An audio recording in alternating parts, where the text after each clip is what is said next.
से कह दिया कि भाई हमने रोक दिया डेमोलेशन। जब नहीं रुका मैंने कहा भाई इसे रोको, तो ज़बरदस्ती फोर्सफुली लोगों पर लाठी चार्ज करके मुझे गिरफ्तार कर लिया। तो इसमें मेरे तो कोई चोट नहीं लगी, लेकिन लोगों के ज़्यादातर लोगों में बहुत चोट है। हाँ चोटें आई है, लाठी चार्ज किया। जबकि पीसफुल तरीके से वहाँ लोग थे, किसी ने कोई पत्थरबाजी नहीं की, किसी ने कोई धक्का मुक्की नहीं की, कुछ नहीं किया। तो ये सर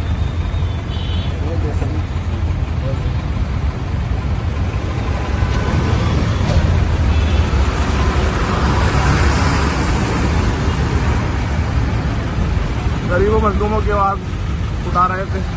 दिल्ली पुलिस को बुरा लगा, भाजपा को बुरा लगा और अरेस्ट करके अब पता नहीं कहाँ लेके जा रहा है, प्लीज बता नहीं मुझे। अभी हम औरंगाबाद के अभी ओखला मोड़ पर हैं, कुल चक्कर पर। पुलिस को नहीं मालूम कहाँ लेकर जा रहे हैं, बता नहीं रही पुलिस कहाँ लेकर जा रहे हैं।